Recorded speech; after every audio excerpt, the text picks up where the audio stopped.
All right, today we're going to talk about name theory. Now, name theory is really the all-encompassing concept of looking about the separation between the name and yourself. It includes strawman theory, which we'll get into in a second, but first we got to talk about name theory. So if we look at the word name, first with me, no, it's like words mean shit, need to get a definition. So name, is how we describe something. But if we break it down, it's what's called a syllogism. Syllogism, a form of deductive reasoning consisting of a major premise, a minor premise, and a conclusion. If all names are words and all words are sounds, then all names are sounds. So if you think you're the name, then does that mean you're a sound? Some people may say yes. I've got weird people to say, yes, I'm a sound. But no, you're not a sound. You're not air pressure going back and forth being received by the ear, because obviously my ear is attached to me and it just doesn't work like that. So are you a sound? No. That's one way you could break down a name. But really, if you look at the name, what is the purpose of the name? The name, your name, is mainly to get your attention. Now, you can get into all this other metaphysical stuff, and if it means something, we'll get into that. But it's to get your attention first and foremost. Because if everyone was named, it'd be hard to point people out. Or if everyone was named, hey, you, or you, obviously it would be hard to point people out. So it has this obvious importance. But it also comes important in many other situations. For instance, at least for me as a man, when a woman calls my name. Kurt. If Ed McMahon was at my door, that would be another one. You can say, are you Kurt Flowers? Hell yeah. To that nice $1 million check, you've won the clearing stakes, sweepstakes, whatever it's called. I don't know what it's called. I stopped watching that. Is he still alive? No, he's dead. I don't know. But is they still doing that? I don't know. But either way, like who he's looking at? The cameraman, duh. So, but there's other times where, the name comes up handy where I may not want to be around. So let's say if an FBI agent was looking for Kurt Flowers. When you say Kurt Flowers, I don't know which Kurt Flowers you're actually talking about. Are you just trying to get my attention? Or are you trying to identify me as Kurt Flowers? So if we get into identity, who is the only person who can identify you? Well, I could point to you and say that you're an asshole.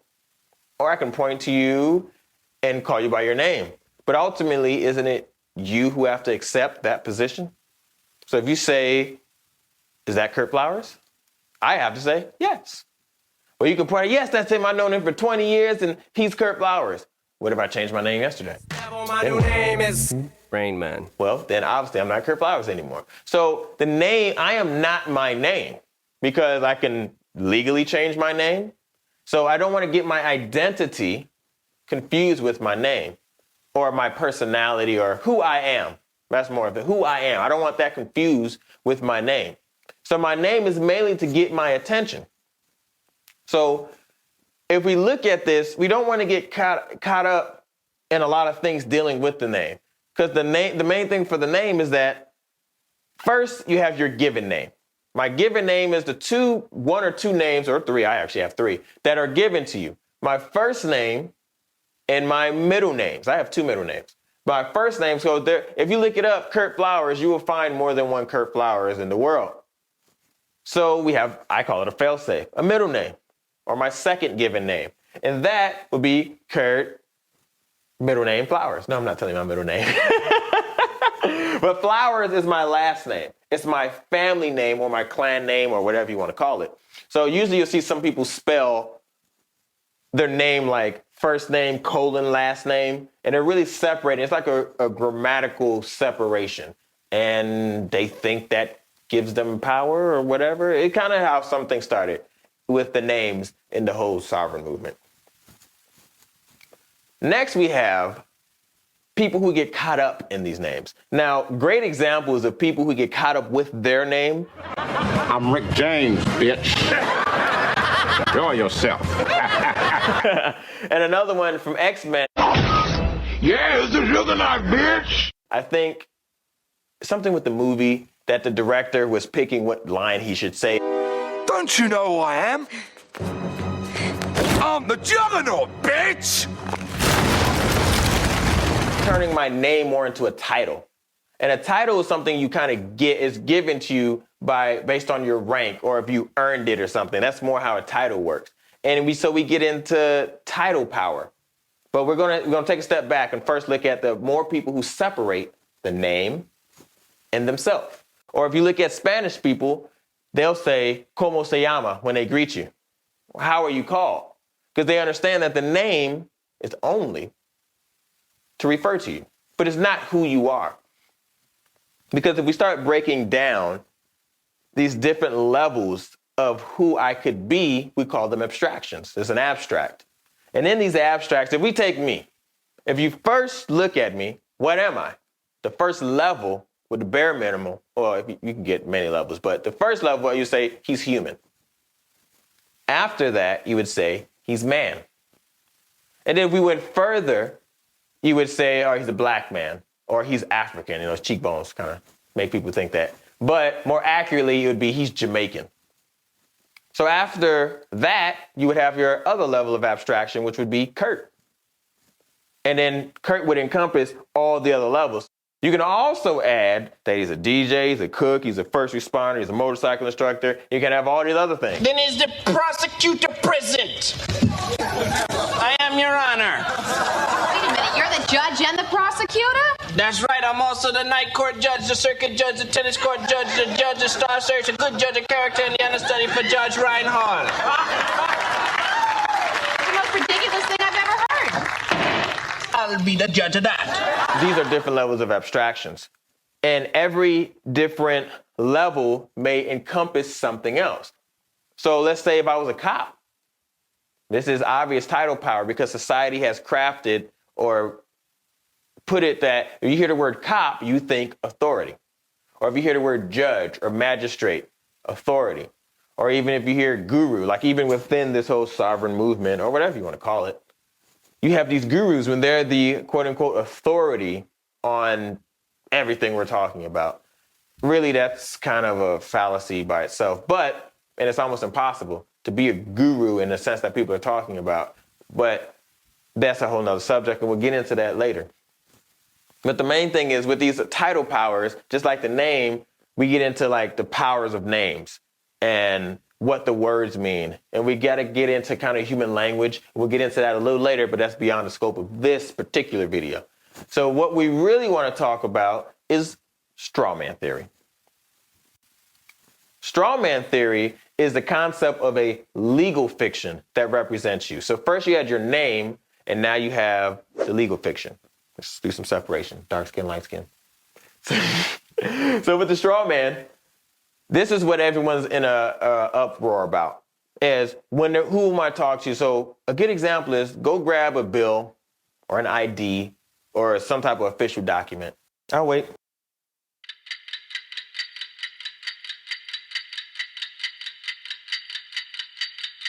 If you look at it, you'll see that your name or that name is spelled, the style of it is in all caps. But the only place you really see all caps is when you're labeling a corporation, because grammatically it's incorrect. Or if you look at any document that I just told you to pull out, obviously the whole document is not written in all caps. So you can't say, well, the computer only spits it out like that because it doesn't. Obviously it can go upper and lower case. So with that, understanding straw man is that there's a legal fiction and there is me. And if we start to confuse these two, this is where we start to run into issues.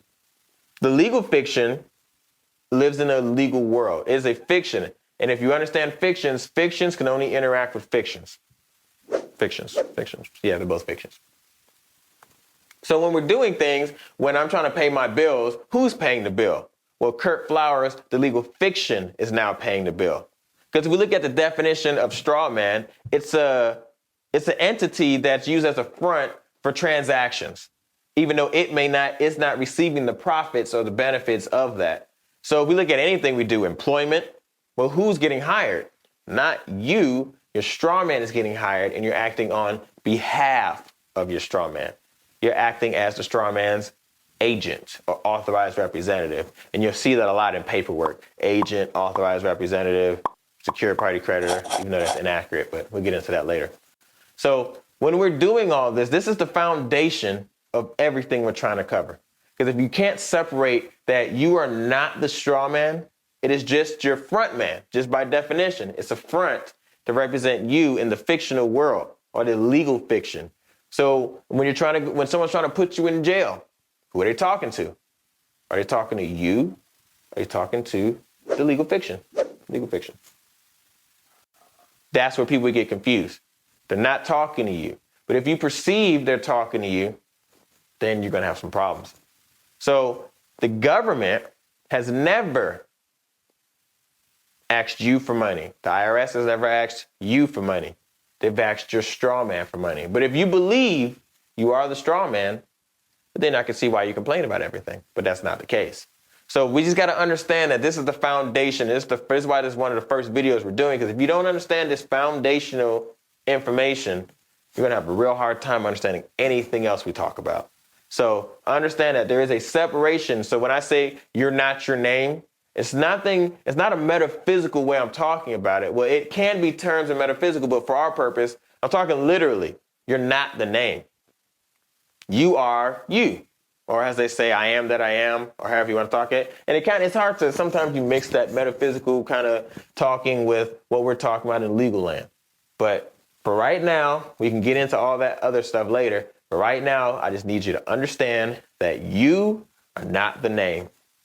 So when you see the legal fiction, understand that the legal fiction is just a sheet of paper sitting in a file somewhere called your birth certificate. When you were born, they took your given name and your family name and just turned it all caps and made the legal version of you. And since birth, you believe that you've been that same sheet of paper because you keep on identifying yourself as that. To identify, remember, means to make the same. That's sign language for saying. But identify means to make the same. So if you keep believing that you're that and you keep identifying as that, when a cop is talking to you because you're under their jurisdiction, or the straw man is under their jurisdiction, or you go into court and they're talking to you and they're going to throw you in jail, put a fine on you, well, you're acting on behalf of the straw man because you think you're the straw man, and then you're going to be in a world of trouble. But this, such a simple concept, is very hard for people to fathom, to separate themselves from the legal fiction. But I keep reiterating it. You are not the name. You are not your normal name, nor are you your legal name. Those are both fictions. Your real name is a fiction, and your legal name is also a fiction. That's why it has an adjective, which is called a legal fiction. Same thing. So with that, that's name theory. That's kind of an overall kind of encompassing of name theory. It gets a little bit deeper than that, but for the scope of what we're trying to talk about, we don't need to go that deep, at least not right now. So this name theory, we're going to get onto some other videos, and then we're going to really start getting into depth. But if you don't understand this one concept, it's going to be real hard to do. So I'll see you in the next video. Visit executivetrusteetraining.com, where we help you get your shit together. Good night.